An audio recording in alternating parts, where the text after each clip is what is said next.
अलिकति नमिठो प्रश्नबाट आजको अन्तर्वार्ता सुरु गरेँ मैले। एमाले टुक्रियो भन्ने शब्द प्रयोग गरेँ मैले।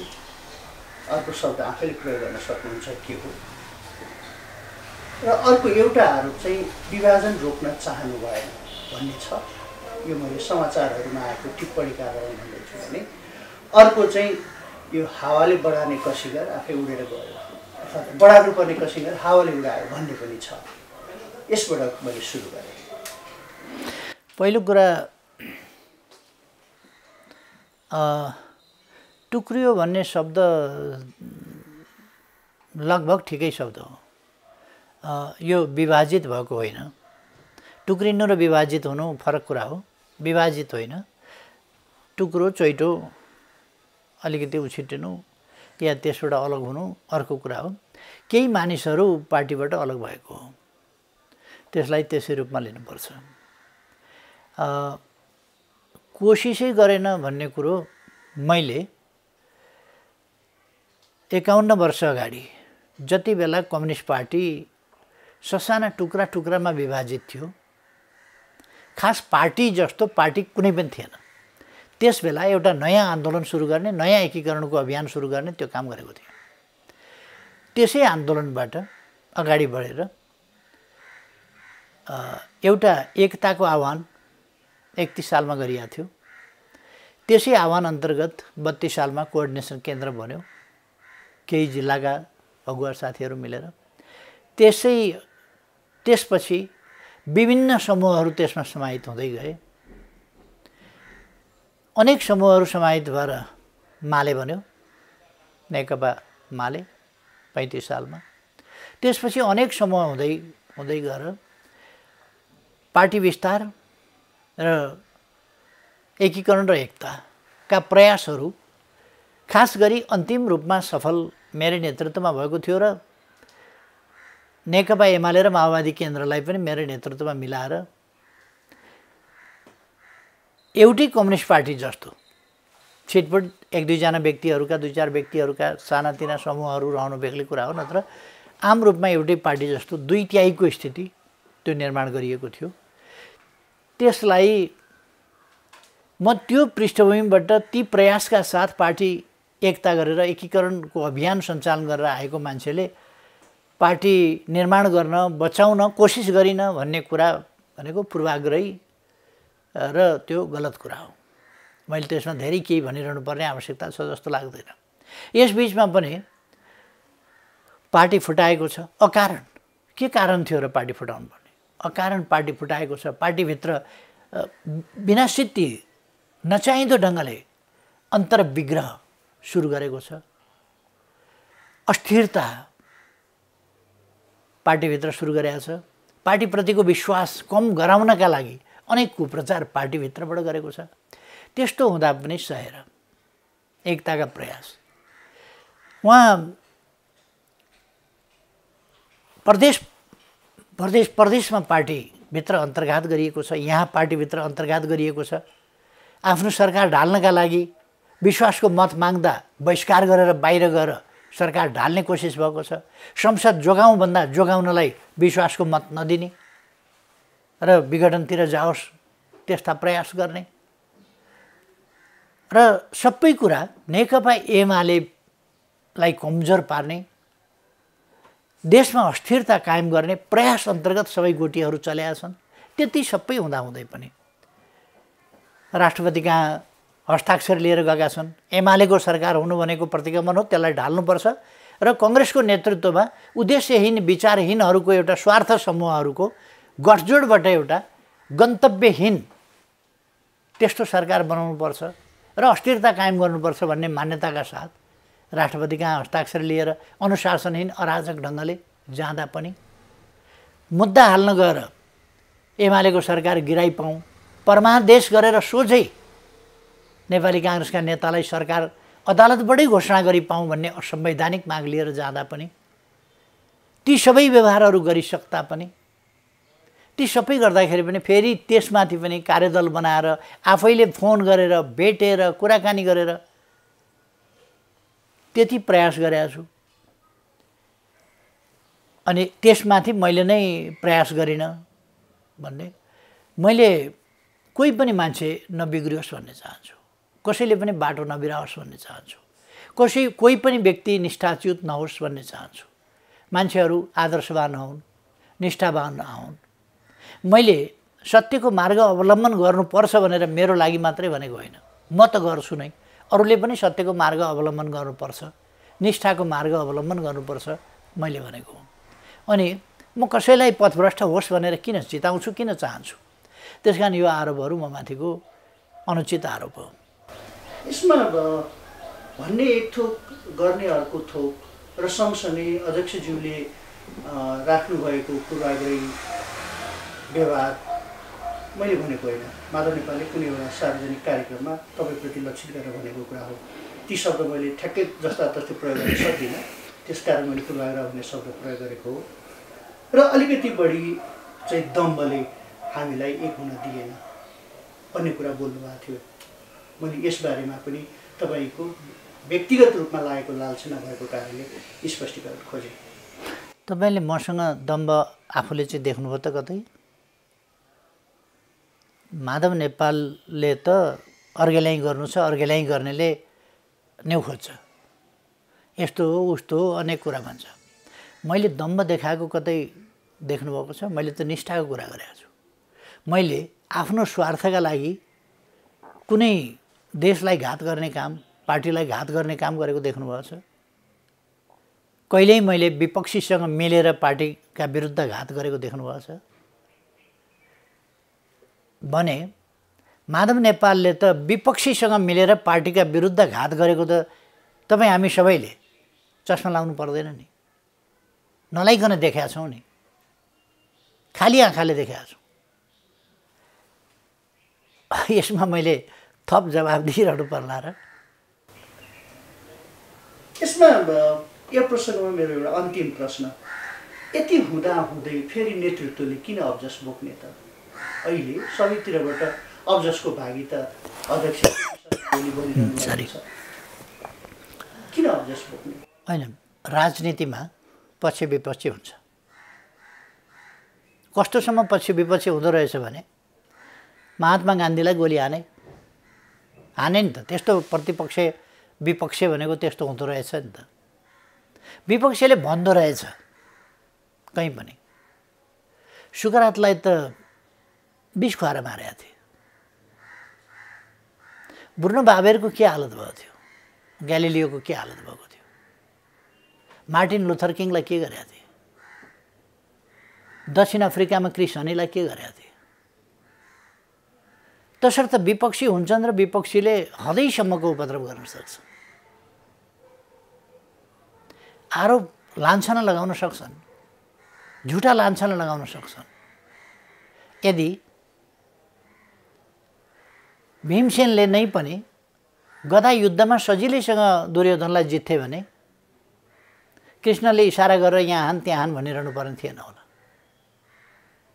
अनफेयर त्यसले खेल्छ जो कमजोर छ, जो यसै जित्छ उसले अनफेयर खेल्नु पर्दैन। र जो निष्ठाका साथ राजनीति गर्छ उसले अनफेयर खेल्दैन, हार्छ जित्छ तर अनफेयर खेल्दैन। फेयर कुराले, स्वस्थ कुराले, निष्ठापूर्ण गरिएका व्यवहारले अन्ततोगत्वा हरेक कदममा भन्दैन म, अन्ततोगत्वा जित्छ। भनेपछि कृष्णको प्रसङ्ग निकालिहाल्नु। कृष्ण भन्ने शब्द चाहिँ मैले प्रयोग गरिनँ, तर कसैले हान्न सिकाए माधव नेपाललाई, काङ्ग्रेस माओवादी सिधा भन्दाखेरि भने अन्तत फुटाइ छ हो कि हाम्रो अन्तर्कलह? मैले कृष्णको कुरो गरेको द्वापर युगको महाभारतको प्रसङ्गमा मात्रै हो। अहिलेका यहाँका अस्वस्थ व्यवहार गतिविधि गर्नेहरूको कपट जालझेल, अस्वस्थता र असत्य मार्ग, असत्य प्रचार, ती कुराहरूको सन्दर्भमा मैले त्यो प्रसङ्ग भने होइन। माधव नेपाल आफैले एउटा त तपाईँले मलाई अहङ्कार भन्छन् नि भन्नुभयो। मैले माधव नेपाललाई भेटौँ भन्दा भेट्दिनँ भन्ने।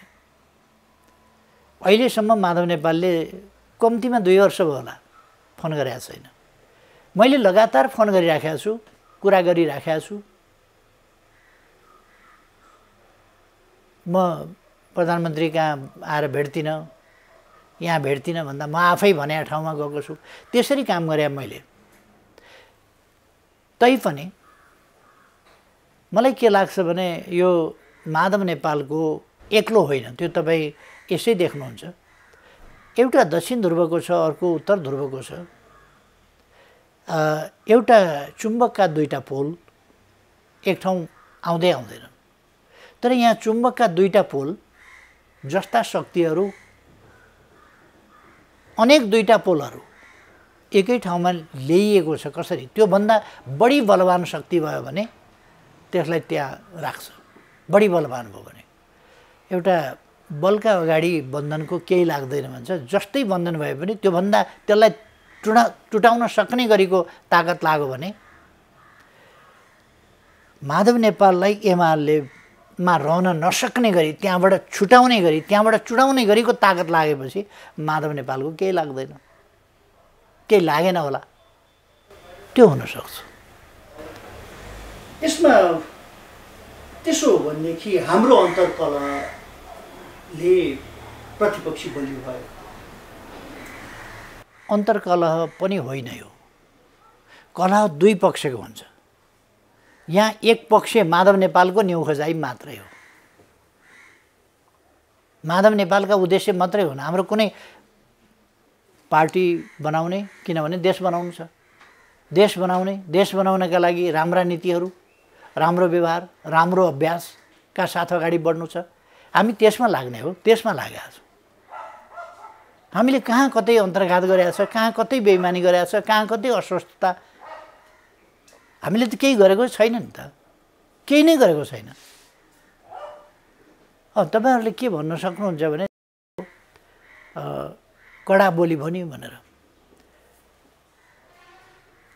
कसैले पार्टीका विरुद्ध प्रहार गर्यो भने पार्टीका विरुद्ध प्रहार गर्यो त भन्नु पर्यो।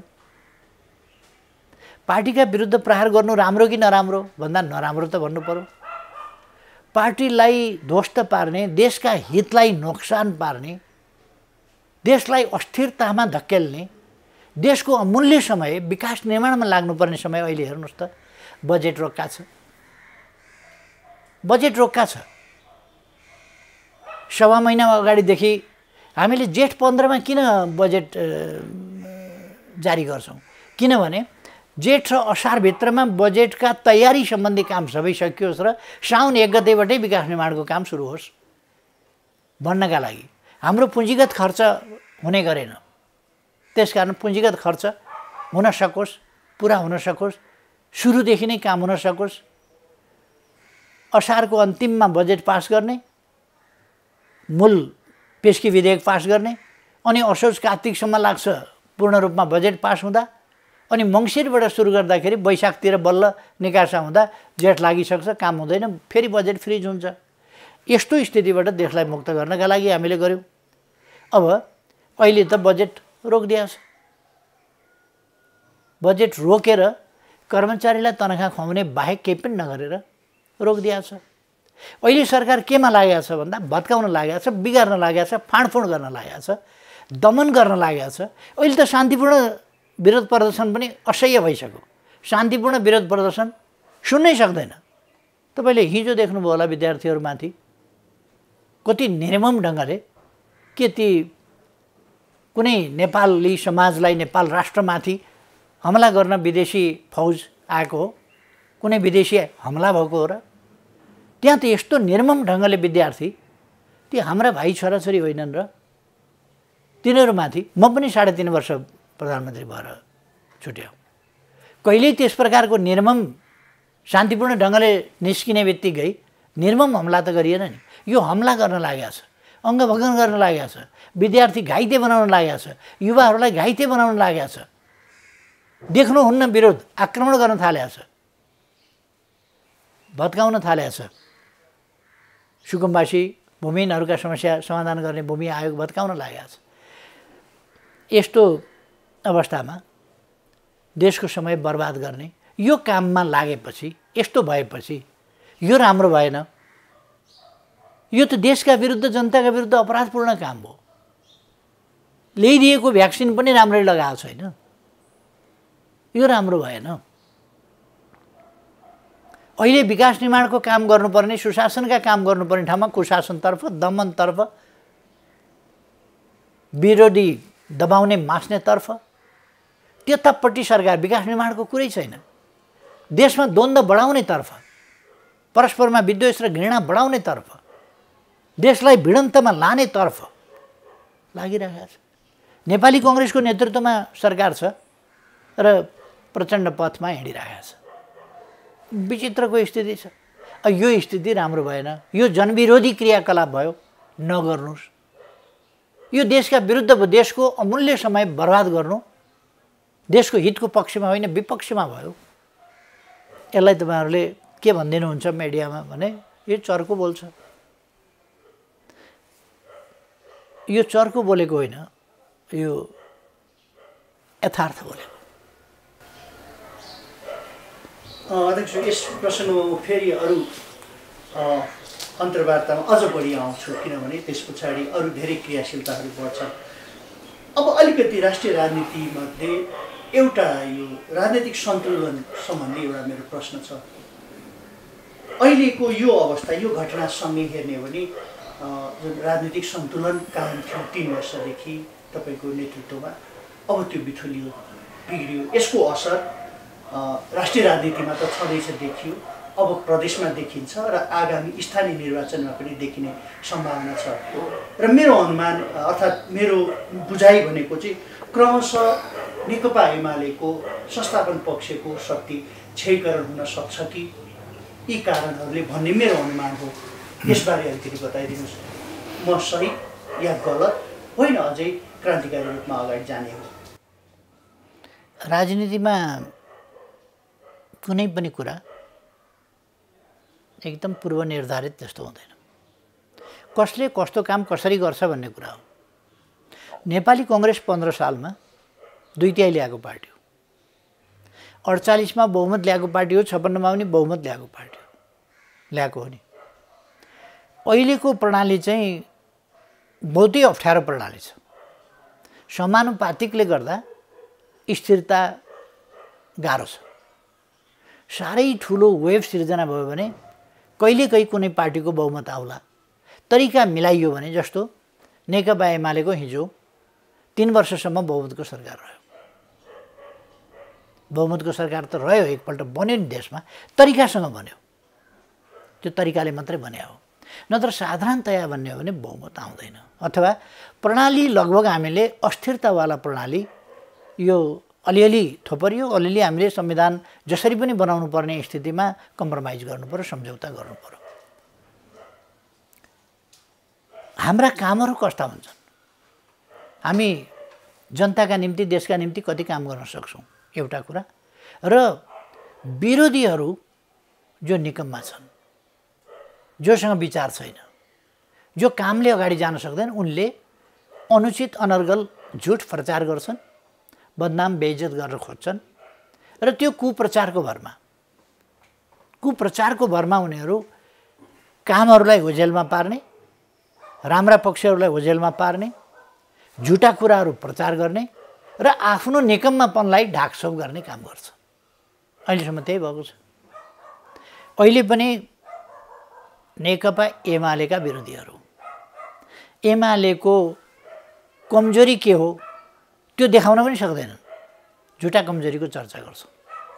अर्को, आफ्ना कुरा त उनीहरूसँग भन्ने कुरै केही छैन, यो गर्छु त्यो गर्छु भन्ने कुरै केही छैन, उनीहरूसँग भिजन छैन। उनीहरू यो हाम्रो गन्तव्य भन्न सक्दैनन्। समृद्ध नेपाल, सुखी नेपाली हाम्रो राष्ट्रिय आकाङ्क्षा हो, हाम्रो गन्तव्य हो मैले भने। त्यति भन्न उनीहरू सक्दैनन्, किनभने उनीहरूको चित्त यति साँघुरो छ, राष्ट्रिय गन्तव्यको बारेमा बोल्ने हिम्मत छैन। राष्ट्रिय आकाङ्क्षाका बारेमा, कि नेपाल समृद्ध बनाउने हाम्रो आकाङ्क्षा होइन र? के सम्पूर्ण नेपाली जनतालाई सुखी नेपाली बनाउने हाम्रो आकाङ्क्षा होइन र योभन्दा माथिको आकाङ्क्षा केही हुन्छ र राष्ट्रिय हिसाबमा भन्ने हो भने समृद्ध नेपाल सुखी नेपाली भन्दा माथिको यो कुरा किन भन्न सक्दैनन् तर सक्दैनन् बोल्दैनन् र मैले भने कुनै पनि कुरा राजनीतिमा पूर्व निर्धारित यो छैठीमा लेखा पनि हुँदैन पूर्व निर्धारित पनि हुँदैन यो त गरिने हो बनाइने हो यसपल्ट नेकपा एमालेको सरकारलाई ढालियो पहिले एमालेमा विभाजन ल्याइयो एमालेलाई अल्पमतमा पारियो त्यसपछि जसपाले समर्थन गरेको थियो त्यसले बहुमत हुन्थ्यो त्यसभित्र सङ्कट खडा गरियो नेकपा एमाले नेकपाबाट माओवादी केन्द्र र एमाले छुट्याइसकेपछि एमाले भित्रै सङ्कट भयानक सङ्कट खडा गराइयो त्यो सङ्कट खडा गराएर एमालेलाई सरकारबाट हटाउने तारतम्य मिलाइयो त्यसमा बिल्कुल विचारहीन राजनीतिहीन उद्देश्यहीन केही पनि नभएको स्वार्थहरूको गठजोड गरेर एउटा तथाकथित गठबन्धन के उद्देश्यको गठबन्धन हो त त्यो साझा न्यूनतम साझा कार्यक्रम भन्ने हेर्नुभयो होला केही छ त्यसमा कहाँ पुग्ने कुन बाटो हिँड्ने कसो गर्ने छलछाम छ त्यसमा जालझेल छ त्यसमा अब झट्ट हेर्दाखेरि एमाले सरकारबाट त हट्यो भने यो कमजोर हुँदै जाने हो कि भन्ने कमजोर हुँदै जाने पनि एउटा सिलसिला हुन्छ मैले अक्सर भन्ने गर्छु नि हात्ती दुब्लायो भने पनि त्यसको दुब्लाउने तह र त्यसको वेट घट्छ घट्ने पनि हद हुन्छ कति घट्छ त त्यसको वेट त्यसको पनि सीमा हुन्छ जति घटे पनि हात्तीको वेट हो बाख्राको वेट बाख्राकै वेट हुन्छ अरू पार्टीहरूले आफ्नो हैसियत विचार शून्यताको कारणले अकर्मण्यताको कारणले अरू थुप्रै कारण छ त्यो अनेक कारणले आफ्नो हैसियत के बनाएका छन् त्यो हेर्नुपर्छ आगामी यो तपाईँले प्रदेशहरूमा त्यसको असर प्रदेशमा असर पहिले नै परिसकेको छ बाँकी दुईटामा असर पर्यो भने पनि केही छैन के एउटा ख्याल राख्नुपर्छ भने नि अहिले नेकपा एमालेको स्थिति के हो भन्दा दुईटामा यसै आफै एक्लै मेजोरिटीमा छ माधव नेपालको प्रयास हुनेछ कहीँ पनि एमालेको मेजोरिटी नहोस् र खत्तम पारौँ आजदेखि होइन नि यो आजदेखिको कुरा हो र नेकपा एमालेलाई कमजोर पारेर सानो पार्टी 240 मध्ये 33 सिटमा झारेर 240मा प्रत्यक्ष निर्वाचनका 240 सिटमध्ये 33 सिटमा एमालेलाई झारेर अब चाहिँ एमालेलाई सिद्ध्याइयो भनेर राजीनामा गरे होइन माधव नेपालले उहाँको एमाले कमजोर पार्ने कर्तव्य पदमा रहेर वा नरहेर उहाँले त पुरा गर्नुभएको छ त उहाँले नेतृत्व गर्नुभयो एमालेको तर्फबाट सरकारको उहाँलाई कसैले माइनोरिटीमा पारेको थिएन नेपाली कांग्रेसले पनि सपोर्ट गरिराखेको थियो हामी सबै पार्टीभित्रबाट सपोर्ट गरिराखेका थियौँ उहाँले अचानक बालुवाटारमा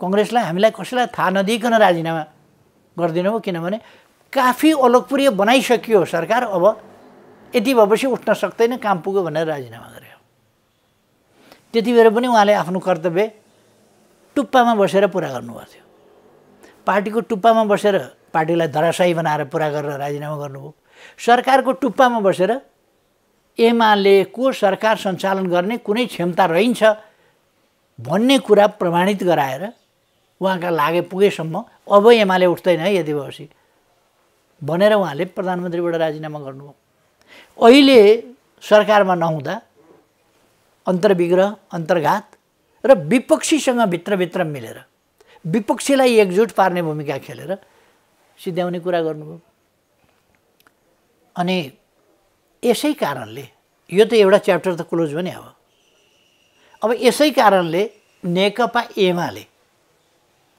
कमजोर हुन्छ त्यो कुरा होइन। राष्ट्रिय राजनीतिको गणितलाई हामीले संसदबाट हेर्छौँ। अहिलेको जुन अवस्थामा हामीले कुरा गरिरहेका छौँ संसदमा गणित पुग्छ। एक दोस्रो कुरा क्षेत्रीय या प्रादेशिक राजनीतिमा हेर्ने हो भने दुईटा सरकार त हाम्रो नेतृत्वमा भएका सरकार ढालिसकेको अवस्था छ र बाँकी सरकार पनि ढाल्नको लागि उद्यत हुन्छन्। तपाईँकै विचारलाई मैले लिएँ भनिसके पछाडि हाम्रो क्षेत्रीय उपस्थिति, क्षेत्रीय राजनीति, क्षेत्रीय संसदकै कुरा गरौँ, प्रदेशको कुरा, त्यहाँ पनि हाम्रो उपस्थिति विपक्षीकै हुने भयो। सँगसँगै फागुनमा स्थानीय निकायको निर्वाचन छ र यो प्रादेशिक राजनीति र राष्ट्रिय राजनीतिको छाया र सरकार अर्कोको हुँदाखेरि त्यसको असर स्थानीय निकायको निर्वाचनमा पर्छ। यो आलोकमा मैले कतै हामी यस कारणले कमजोर पो हुने हो कि हामीलाई कमजोर पो बनाइने हो कि यसबारेमा चाहिँ नेकपा एमालेको पार्टी अध्यक्ष केपी शर्मा ओलीको विचार जान्न चाहेको र मैले थोरै योजना पनि जान्न चाहेको। एउटा यसमा भनिहालौँ, नेकपा एमालेको तागत घटेको होइन, यसभित्र अन्तर्घात भएको हो। अन्तर्घात भन्ने कुरा सधैँ हुँदैन, अन्तर्घात भनेको सधैँ हुँदैन।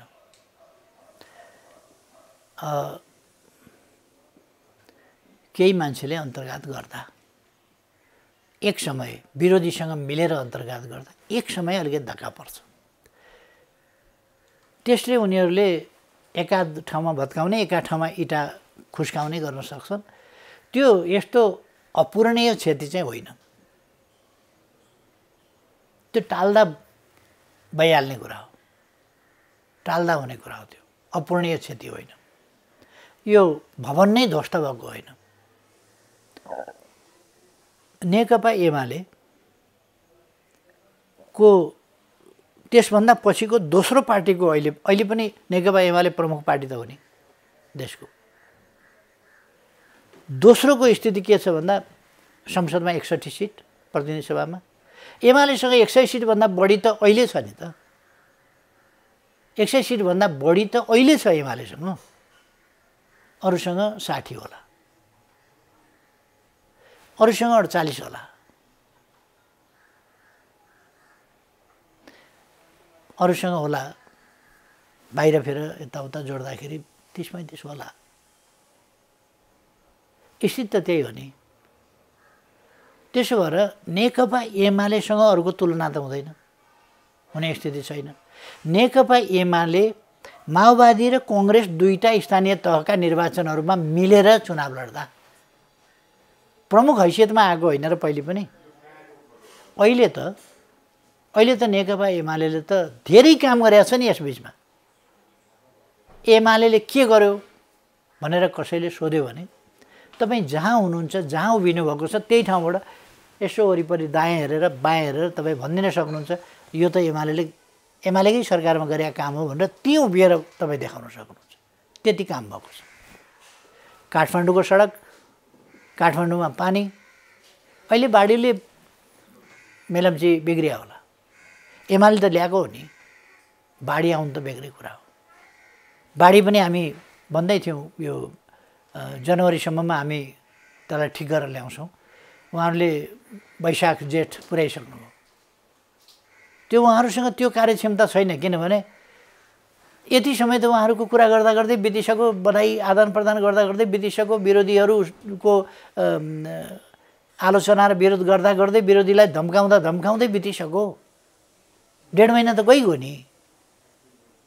अब अरू समय पनि त्यसै गरी जान्छ। उहाँहरूले त त्यसरी काम गर्न त सक्नुहुन्न नि। मैले त खुट्टा तान्दै गर्दा पनि, जता तान्दै गर्दाखेरि पनि काम त अगाडि बढाएको बढाइ गरेको थिएँ, जति गरे पनि। त्यसो भएर नेकपा एमालेको नेपाली कङ्ग्रेस अहिले कुनै शक्ति आर्जन गरेर सरकारको नेतृत्वमा पुग्यो हो र? शक्ति आर्जन त होइन नि। संसदीय गणित यो त 74 को निर्वाचनले निर्माण गरेको गणित हो। आउँदो निर्वाचन त आउनै बाँकी छ। त्यसले के निर्माण गर्छ? अच्छा, भोट ल्याउने गरीको काम नेपाली जनताको मन जित्ने गरी र नेपाली जनताबाट विश्वास आर्जन गर्ने गरी तिमीले शासन गरेर योग्य रहेछौ भनेर जनादेश पाउने गरीको काम कसैले त्यस्तो विचार अगाडि सारेको छ, कसैले त्यस्तो काम अगाडि सारेको छ, कसैले त्यस्तो काम गरेको छ देख्नुभएको छ कहीँ? त्यो छैन भने त्यो एकल एमाले मैदानमा त एकल एमाले छ त, एकल एमाले, अरू त खुट्टा तान्ने हुन्, एमालेको विरोध आलोचना गर्ने हुन्। यो बाटो बनाउँछु भन्ने क्षमता त अरूसँग छैन, एमालेले गर्छ। यो पहाडमा सुरुङ खनेर पारी निकालिदिन्छु भन्ने अरूसँग क्षमता छैन, एमालेसँग मात्रै छ। यो नदी थुनिदिन्छु म यहाँबाट डाइभर्सन लगेर तराई सिँचाइ गर्छु भन्ने अरूसँग छैन नि त त्यो क्षमता। त्यो त एमालेसँग मात्रै छ नि। त्यो त तपाईँले सुनकोशी मरिन डाइभर्सनमा देख्नुभएको छ। सुनकोशी कमला डाइभर्सनको योजना हामीले अगाडि सारेका छौँ, त्यहाँ देख्नुभएको छ। त्यसकारण अध्यक्षज्यू, मेरो बाँकी दुईवटा मात्र प्रश्न छ। एउटा पार्टीभित्रकै छ र एउटा चाहिँ शेरबहादुर देउवालाई धन्यवाद दिनुपर्छ। पिलो निचोरेर फालिदिनु भयो या काँडो झिकिदिनु हो, भलै अध्यादेशै ल्याएर भए पनि यसरी अहिलेको यो संवाद यी सबै सुनिसक्दाखेरि त शेरबहादुर देउवाले खिल पल्टेको खिल निकालिदिनु भयो भनेर मैले भने भने तपाईँको प्रतिक्रिया के हुन्छ? त्यो होला नहोला, यसो होला उसो होला, जसो भए पनि उहाँले संवैधानिक काम गर्नु भएन। एउटा आज राति 12 बजे अधिवेशन अन्त्य हुन्छ, अधिवेशन अन्त्य गरिन्छ बलजफ्ती, छापामार शैलीमा अचानक अन्त्य गरिन्छ। भोलि बिहान 10 नबज्दै अध्यादेशको सिफारिस हुन्छ। यसरी सिफारिस हुन्छ षड्यन्त्रपूर्ण ढङ्गले नेकपा एमालेलाई विभाजित गर्न। कति सङ्ख्या राख्यो भने तपाईँले पनि सुन्नुभयो होला, 25% अरे 25 सुन्नुभयो अरे, होइन 20 पो भयो अरे, 30-35 पनि सुन्नुभयो होला। त्यो सबै के भने हिसाब। कुनै कानुन प्रतिपक्षमाथि निशाना गरेर हिसाब गरिकन गलत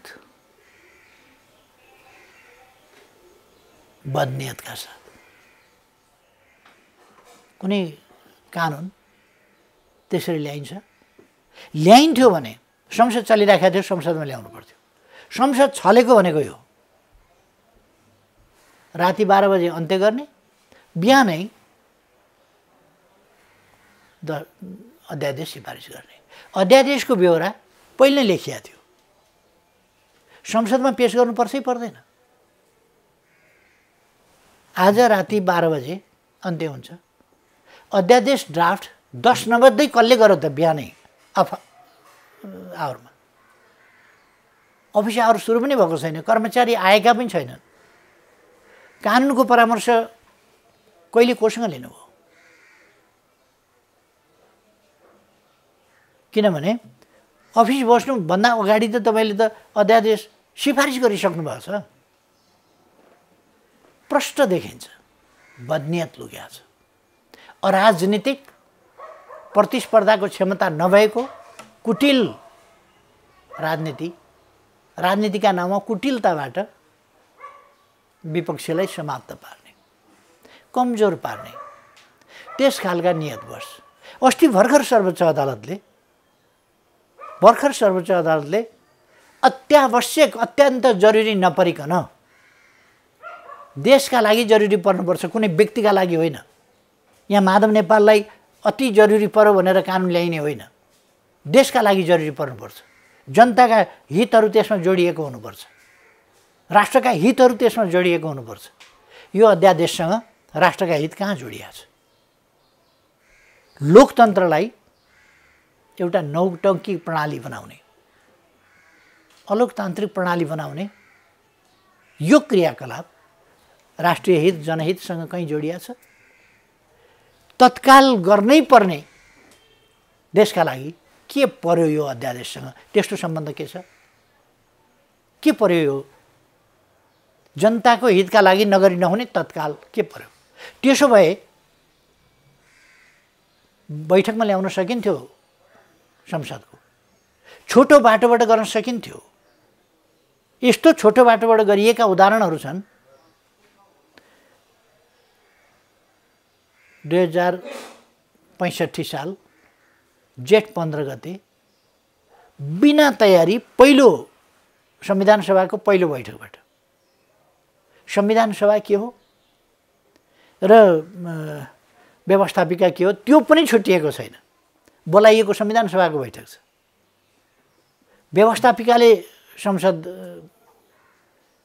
संविधान संशोधन गर्नुपर्छ, नियम निलम्बन कसले गर्ने? यी कुराको छिनोफानो नभएका बेला नियम सबै त्यहीँ तत्काल 10 मिनटमा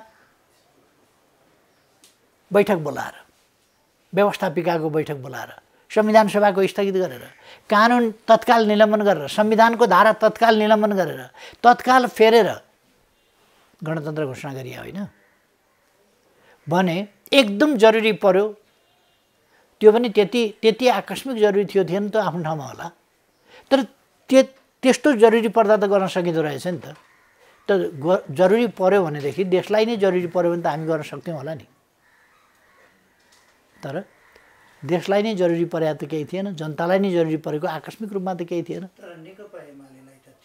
थिएन होइन, यस्तो पार्टीका आफ्ना समस्या, पार्टीका समस्याका लागि प्रणालीका मूल्य मान्यता, कानुनका मूल्य मान्यता, संविधानका मूल्य मान्यता र हाम्रा व्यवहारहरू अस्वस्थ हुँदैन। प्रश्न के हो भने मेरो घरमा झगडा हुनसक्छ, त्यसो भनेर मैले देशको कानुनै फेर्देऊ भन्ने? मेरो घरमा झगडा पर्यो त्यस कारण संसद अन्त्य गरिदेऊ र अर्को चिज गरिदेऊ भन्ने? अनि त्यो कुरा सरकारले मान्ने गर्ने? सरकार विस्तार गर्न पाएन के भने थियो? सरकार विस्तार गर्न पाएन, मान्छेको पद जान्छ भनेर मन्त्री हुन पाएन, मन्त्री हुने बित्तिकै पार्टीले निकाल्छ भनेपछि मन्त्री पनि खाने, सांसद पनि रहने, पार्टीबाट निष्कासित पनि नहुने, कति मतलब यस्तोलाई के शब्द बोल्ने? निर्लज्जताको, पद लोलुपताको, आसक्तिको, बेइमानीको भन्नुहोस् त, योभन्दा तल्लो स्तर के हुन्छ? त्यसो भएर जे भयो असंवैधानिक, गैर कानुनी, अदालतको फैसला विपरीत, अदालतको अपहेलना गर्दै, राष्ट्रिय आवश्यकता जनताको आवश्यकता होइन, तत्काल नगरी नहुने कुनै काम थिएन, नेकपा एमालेका विरुद्ध प्रहार गर्नका लागि बदनियतपूर्ण ढङ्गले अधिवेशन आकस्मिक रूपमा षड्यन्त्रपूर्ण ढङ्गले अन्त्य गरेर तत्काल अध्यादेश ल्याउने काम हो। अध्यादेश तत्काल ल्याउने काम, अध्यादेश जारी भयो, एक थरी मान्छेहरू पाखुरा समातेर त्यहाँ पुर्याइए घिसार्दै। त्यो त हामी सबैले देख्यौँ होला। यो कसलाई फाइदा भयो, कसलाई बेफाइदा भयो, कसलाई नाफा भयो, कसलाई नोक्सान भयो भन्ने कुरा भन्दा यो एमालेका विरुद्धको अलोकतान्त्रिक, अमर्यादित, षड्यन्त्रपूर्ण, वास्तवमा यो अनैतिक काम हो। अर्को पार्टी फुटाउनका लागि यस्ता खालका क्रियाकलाप गर्ने अनैतिक काम हो यो। जुन काम नेपाली कांग्रेसको नेतृत्वमा भयो, जुन कुरा अलिक अगाडिसम्म उहाँहरू अध्यादेशबाट देश चलाउन पाइँदैन भन्नुहुन्थ्यो। अहिले त 12 बजे अन्त्य गरेर 10 नबज्दै उहाँहरू त अध्यादेश ल्याउँदै हुनुहुन्छ त। अध्यादेशले शासन चलाउन पाइन्छ, संसद छल्न पाइन्छ। त्यति बेला संसद छलेको होइन, संसद अन्त्य भयो। संसद अन्त्य भएपछि गर्नुपर्ने काम आउँदाखेरि गरिएको थियो। र मैले पहिले 40% राखेका थिएँ, स्थिरताको पक्षलाई ध्यानमा राखेका थिएँ। तर पार्टीहरूले बाटमा केन्द्रीय सदस्य थप्दै जाने, कसैका 7000 केन्द्रीय सदस्य तपाईँ हामीले सुन्यौँ होला, कसैले 1500 केन्द्रीय सदस्य पुर्याएको सुन्यौँ होला। अब त्यो केन्द्रीय सदस्यको 40% भनेर त्यो प्रावधान पनि उता सांसदको पनि राख्ने हो भने त मान्छे त बदुवा मजदुर जस्तो हुने भयो। संवैधानिक स्पिरिट त्यो होइन। त्यसकारण पार्टी वा संसद भनेर राखिएको थियो, त्यति हो गरिएको, पार्टी वा संसद। मलाई त्यो आवश्यकता पर्याप्त होइन, तर एउटा सैद्धान्तिकतामा कुनै पार्टीभित्र यस्तो अराजकता, फ्लोर क्रसको तमासा, यो अलग्गै भएको स्थिति, निर्वाचन आयोगमा दाबी गरागरको स्थिति, त्यसलाई ध्यानमा राखेर अहिले चाहिँ कलुषित मनसायका साथ त त्यति बेला जारी गरिएको थिएन, तर त्यति बेला धुमधाम विरोध भयो। पुष्पकमल दाहालजीबाट विरोध भयो, माधव कुमार नेपालजीबाट विरोध भयो, शेरबहादुर देउवाजीबाट विरोध भयो, अनेकबाट विरोध भयो। त्यति बेला राति मध्यरातमा अन्त्य गरेर भोलिपल्ट बिहानै अध्यादेश जारी गरिएको थिएन, तर पनि उहाँहरू छतमा टाउको ठोकिने गरी उफ्रिकन विरोध गर्नु। अहिले र मलाई ताजुब लाग्छ, फेरि केही मिडिया, केही नागरिक समाजका अगुवा, केही बुद्धिजीवी जो त्यति बेला एकदम उफ्रिनु भएको थियो नि, अहिले ध्यानमग्न समाधिस्थ हुनुहुन्छ। अध्यादेश अचानक अधिवेशन अन्त्य भयो, अध्यादेश ल्याइँदैछ, उहाँहरू समाधिस्थ।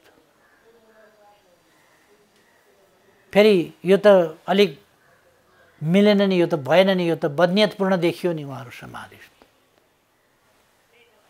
के भएको यो? कमसेकम इमान त हरेकले, इमान अर्काका लागि होइन नि, इमान अरूका लागि कायम गर्नुपर्ने हो र इमान त आफ्ना लागि कायम गर्नुपर्ने होला नि। मेरो आग्रह के हो भने हरेकले इमान कायम राखौँ न, त्यति हो। मेरो अन्तिममा फेरि पार्टीभित्रकै सानो एउटा कुरा, हिजो पार्टीभित्रै असन्तुष्ट रहेका र अहिले माधव नेपाललाई पनि छोडेका केही भाइ हुनुहुन्छ। उहाँहरू अहिले ठ्याक्कै मैले भन्दा अर्को शब्द पाइनँ, पार्टीभित्रै हुनुहुन्छ कि पार्टी बाहिर हुनुहुन्छ म भन्न सक्दिनँ, तर अब पार्टीको आन्तरिक एकता, पुनर्गठन र सुदृढीकरणका लागि उहाँहरूले पाउने स्थान, उहाँहरूले पाउने भूमिका के हुन सक्छ अध्यक्षज्यू? पहिलो कुरा त माधव नेपालले जति अल्मल्याउनु हो, भ्रममा पार्नुभयो, ती मान्छे उहाँसँग लाग्यो होला। एउटा कुरा के देखियो भने हिजो त्यहाँ लगेर उहाँले पेश गरेका नामहरू, देखाएका हस्ताक्षरहरू ती सही होइनन् भन्ने वक्तव्य विभिन्न व्यक्तिले दिएका वक्तव्य सुनिहाल्नुभयो। त्यो त मैले दिए त होइन नि, उहाँहरूले पेश गरेका व्यक्तिहरूले मसँग सम्पर्कमा नि हुनुहुन्न ती साथीहरू, उहाँहरूले त दिइरहनु भएको छ वक्तव्य आउने सिलसिला जारी छ। अर्थात् ती उहाँले पेश गरेका मान्छे पनि उहाँसँग रहेनछन्, होइन रहेछ। उहाँले जो मान्छेको दाबी गर्नु पनि यी छन् भनेर, केही मान्छे जानुभयो त्यहाँ, केही मान्छे त्यहाँ नगएका मान्छे थुप्रैको नाम राखियो, तर उहाँहरूबाट त होइन भन्ने वक्तव्य आयो। अरू आउने सिलसिला जारी छ। यसलाई यतिमै छोडिदिउँ, स्पष्ट भयो होला। जो उहाँसँग गएनन् पार्टीमै छन्, त्यो त स्वतः स्पष्ट भयो नि त। कहाँ अन्तरिक्षमा गए त? पार्टीमै जो अर्कोतिर लागेनन्, पार्टी छोडेनन् जसले नि, ती पार्टीमै छन्। पार्टी नछोडेका मान्छे पार्टीमै छैन र, पार्टीमै छन् नि त। पार्टीका नेता, पार्टीका कार्यकर्ता जो जहाँ थिए त्यहीँ छन्, त्यही होइन र? जो जहाँ थिए त्यहीँ छन्। मेरो के भूमिका हुन्छ? जे भूमिका थियो त्यही हुन्छ। अर्काको के भूमिका हुन्छ? जे भूमिका थियो त्यही हुन्छ। कोही भूमिका फेरिन्छ पनि, जस्तो चिफ मिनिस्टरको भूमिकामा रहेका र नरहेका साथीहरूको भूमिका अलिकति फेरियो। डोरमणिजीले राजीनामा गर्नुभयो, अष्टजीले चिफ मिनिस्टरको पदभार सम्हाल्नुभयो। डोरमणिजीले राजीनामा गर्नुभयो, अष्टजी हुनुपर्छ भनेर प्रस्ताव गर्नुभयो, अष्टजीले त्यसलाई स्वीकार्नुभयो। त्यहाँ मुख्यमन्त्री परिवर्तन भयो। भूमिकामा केही परिवर्तन त्यसरी चाहिँ हुँदो रहेछ। त्यसबाहेक त पार्टीभित्र छन् साथीहरू, पार्टीमा छन् साथीहरू, काम गरिरहेका छन् साथीहरूले। त्यसर्थ भूमिका के हुन्छ भन्ने कुरा अथवा ती मान्छे कहाँ छन् भन्ने कुरा ती कार्यालयमा होलान्, घरमा होलान्, कार्यक्रममा होलान्, साथीभाइसँग होलान्, कुरा गर्दै होलान्, पार्टीको काममा होलान्, पार्टीको काममा छन्। हिजो पार्टी एकता हुनुपर्छ भन्ने अभियानमा लागेका थिए। अब कहिले कहिले यहाँ यो तहसम्म बिगार्ने मनसाय नियत केही छ भन्ने नठानिएका बेला यो पक्ष त्यो पक्ष अलिक भयो पनि होला, तर यहाँ पुर्याउन खोजिएको छ भन्ने त्यो नठानिएका बेला कसको मनमा को पस्न सक्छ र भन्ने छ नि। कसैको मनमा त कोही पस्न सक्दैन। मनमा पस्न नसकेका बेला को कता देखियो होला, को कता देखियो होला, त्यसलाई हिसाब गरिरहनु हुँदैन। अब अहिले चाहिँ केही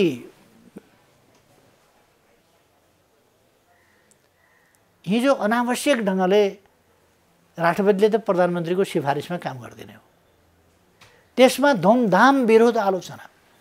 अहिले पनि त राष्ट्रपतिले प्रधानमन्त्रीले गरेको गलत सिफारिस हो, बिल्कुल गलत, बदनियतपूर्ण, एमालेका विरुद्धको, एमाले विभाजित गर्ने उद्देश्यका साथको, एमालेलाई कमजोर पार्ने गलत मनसायका साथको यो सबै क्रियाकलाप। तर पनि मन्त्री परिषदको सिफारिसमा निर्णयमा प्रधानमन्त्रीले सिफारिस गरेपछि राष्ट्रपतिले त गर्नुभयो। किन आलोचना गर्दैन? यो गलत कुरालाई राष्ट्रपतिले किन गर्नुभयो त भन्नु? गर्नुहुने थिएन, फर्काउनु पर्थ्यो भन्नु पर्थ्यो नि त। अहिले पनि यस्तो गलत काम गर्दाखेरि पनि शेरबहादुरजीले गलत काम गर्नुभयो भनेर भन्नु पर्दैन।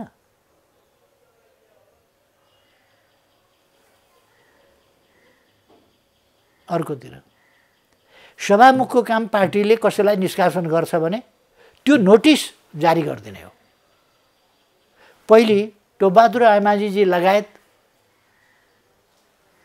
लेखराज भट्ट लगायत उहाँहरूलाई पुष्पकमल दाहालले निष्कासन गर्दा तत्काल उहाँले सुनाउनु भएको थियो, नोटिस जारी गर्नुभएको थियो, संसदमा सुनाउनु भएको थियो। सरिता गिरीलाई प्रमुख सचेतकले निकालिएको छ भन्ने बित्तिकै उहाँले तत्काल सुनाउनु भएको थियो उहाँको इन्ट्रेस्टमा।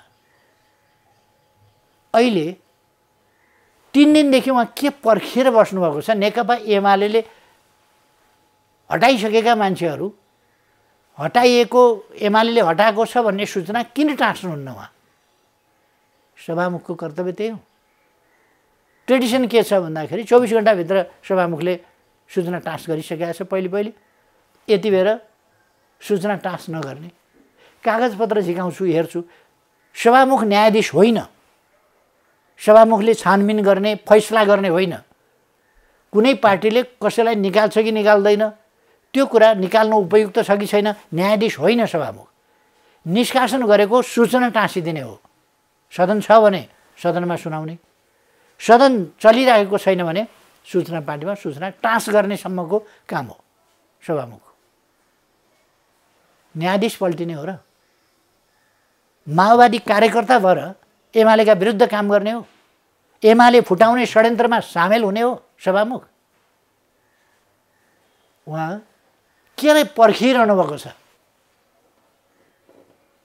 उहाँले ठान्नुभएको होला उहाँले नसुनाएसम्म पद कायमै रहन्छ र त्यो कायमै रहेको पदसँग उहाँहरूले एमाले विरोधी मान्छे त्यहाँ संसदमा उपस्थित गराउने भन्ने। अग्नि सापकोटाजीलाई म सोध्न चाहन्छु, संसद चलाउनु छ कि छैन? उहाँलाई गैर कानुनी ढङ्गले, मनमौजी ढङ्गले संसद चल्न सक्दैन। उहाँलाई सभामुख हुनु छ कि छैन? एउटा पार्टी कार्यकर्ताको भूमिकामा रहेर सभामुख हुन सकिँदैन। सभामुखको कुर्सीमा बसेपछि निष्पक्ष भूमिका निर्वाह गर्न सक्नुपर्छ। होइन भने उहाँले छोडिदिए हुन्छ, सभामुख छोडिदिए हुन्छ। त्यो निष्पक्षता अपनाउन सकिँदैन भने, निष्पक्ष मन छैन भने, पार्टीप्रतिको लोयल्टी नै कायम राख्नुहुन्छ भने, त्यस अनुसारकै आचरण व्यवहार गर्नुहुन्छ भने, कार्यकर्ता भइरहनुहुन्छ भने सभामुख हुन सकिँदैन। त्यसकारण उहाँले रोज्नुपर्छ, या त कार्यकर्तामा फर्किनुपर्छ या सभामुखको हैसियतमा निष्पक्ष ढङ्गले काम गर्नुपर्छ। यो अटेरी जिद्दी तालले गैर कानुनी असंसदीय खालका क्रियाकलाप उहाँले रिपिटेडली देखाउनु भएको छ। माओवादी कार्यकर्ताको रूपमा काम गर्नुभएको छ, त्यो काम गर्न पाइँदैन। जाँदा जाँदै अध्यक्षज्यू देशभरिका आम कार्यकर्ताहरूलाई, किनभने हिजोको घटनाबाट केही आघात पनि पुगेको छ, आहत पनि छन्, केही अपिल गर्न चाहनुहुन्छ?